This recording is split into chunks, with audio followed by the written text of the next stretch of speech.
ఇన్షాట్ 3 ని DS ను ఫిబ్రవరి 17, 2024న శ్రీహరికోట నుంచి ఇస్రో ప్రయోగించింది. వాతావరణ పరిశీలన, భూమి సముద్ర ఉపరితల వాతావరణాలపై మెరుగైన అధ్యయనం చేసేందుకు ప్రయోగించిన ఈ ఉపగ్రహం తన ఆపరేషన్ మొదలుపెట్టేసింది. భూమికి సంబంధించిన తొలి ఫోటోలు ఇస్రోకు పంపింది. ఆ ఫోటోలో భూగ్రహం చాలా అద్భుతంగా ఉంది. భారతదేశం కూడా స్పష్టంగా కనిపిస్తుంది. భూమి, భూ వాతావరణానికి సంబంధించిన అంశాలను ఈ పరికరాలు ఎంతో స్పష్టత ఫోటోలు తీయడంతో పాటు డేటాను కూడా విశ్లేషిస్తున్నాయని ఇస్రో తెలిపింది. దేశవ్యాప్తంగా 10 వేర్వేరు ప్రదేశాల నుంచి నమో డ్రోన్ దీదీలు ఏకకాలంగా డ్రోన్ ప్రదర్శనలో పాల్గొన్నారు. ఢిల్లీలో నిర్వహించిన కార్యక్రమంలో పాల్గొన్న ప్రధాని 1000 మంది నమో డ్రోన్ దీదీలను డ్రోన్లను పంపిణీ చేశారు. ఈ డ్రోన్లను వ్యవసాయ అవసరాల కోసం, పంటల పర్యవేక్షణ, ఎరువుల జల్లడం, విత్తనాలు విత్తడం వంటి వాటితో మహిళలకు అదనపు ఆదాయ అవకాశాలు దక్కుతున్నాయని అన్నారు.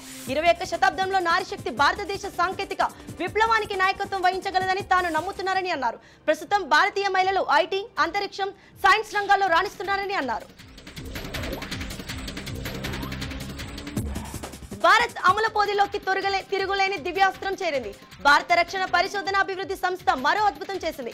ఒకటికి మించిన లక్ష్యాలను ఒకసారి అత్యంత ఖచ్చితత్వంతో ఛేదించగల అత్యాధునిక ఖండంతర అనుక్షిపణి అగ్ని 5ను తొలిసారిగా ప్రయోగించింది. తొలిసారిగా వాడిన multiple independent targetable reentry vehicle సాంకేతిక ద్వారా ఒకే క్షీణపనితో వేర్వేరు లక్ష్యాలపై అనేక వార్ హెడ్లైన్స్ ను ప్రయోగించవచ్చు. 5000 నుంచి 5800 కిలోమీటర్ల లోపు లక్ష్యాలను అగ్ని 5 ఛేదించగలదు. ఖలిస్తానీ ఉగ్రవాదులతో లోకల్ గ్యాంగ్స్టర్ల సంబంధాల కేసులో NIA విస్తృతంగా సోదాలు జరుపుతోంది. పంజాబ్, మధ్యప్రదేశ్, హర్యానా, రాజస్థాన్ లోని 30 చోట్ల NIA పోలీసులు ఏకకాలంగా సోదాలు నిర్వహించారు. పంజాబ్ లోని మెగా జిల్లాలోని బిలాసపూర్ గ్రామంలో, వర్దికోట్లోని ఓ వ్యాపారవేత్త ఇంట్లోనూ NIA పోలీసులు తనిఖీలు చేస్తున్నారు. ఖలిస్తానీ టెర్రరిస్టుల లోకల్ మాఫియా మధ్య బలపడుతున్న నెట్వర్క్లను ఛేదించేందుకు విస్తృత సోదాలు చేస్తున్నట్లు NIA వర్గాల ద్వారా తెలిసింది. CAA చట్టం అమలుపై ఆందోళన చేసే రాజకీయ పార్టీల గుర్తింపు రద్దయ్యే ఛాన్స్ ఉందని అస్సాం సీఎం బిశ్వ శర్మ హెచ్చరించారు.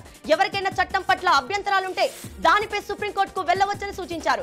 2019 డిసెంబర్లో CAA అస్సాంలో హింసాత్మక ఆందోళనలు జరిగాయి. ఈ ఆందోళనలో 5 పౌరులు చనిపోయారు. ఈ చట్టం అమలు చేస్తే బంగ్లాదేశ్ నుంచి రాష్ట్రంలోకి భారీగా వలసలు ఉంటాయని పలు పార్టీలు, గ్రూపులు భావిస్తున్నాయి. కాంగ్రెస్ సీనియర్లు ఒక్కొక్కరికి ప్రత్యక్ష ఎన్నికలు దూరం అవుతున్నారు. ఇప్పటికే పార్టీ అధినేత మల్లికార్జున ఖర్గే లోక్సభ ఎన్నికల్లో పోటీ చేయొద్దని నిర్ణయించుకున్నట్టు తెలుస్తోంది.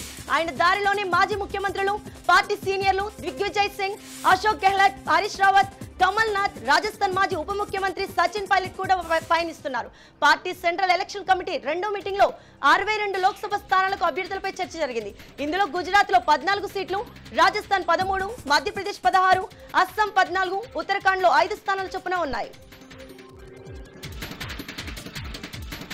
పెరోల్ పై బయటకు వస్తున్న భయంకర గ్యాంగ్స్టర్ తూటాల రాణిగా పేరు పొందిన మరో గ్యాంగ్స్టర్. వీరిద్దరు పెళ్లి చేసుకోబోతున్నారు. వీరి పెళ్లి 3 రాష్ట్రాల పోలీసులకు తలనొప్పిగా మారింది. హర్యానాకు చెందిన సందీప్ అలియాస్ కాలా జతేడి, రాజస్థాన్ కు చెందిన lady criminal Anuradha Chaudhary alias madam మేంజ్ 4 ఏళ్లుగా ప్రేమించుకుంటున్నారు.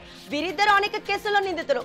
వీరిద్దరు అండర్ వరల్డ్ క్రిమినల్స్. సందీప్ రేపు ఢిల్లీలోని ద్వారకా సెక్టర్ 3లో ఉన్న సంతోష్ గార్డెన్ లో వీరి వివాహం జరగనుంది.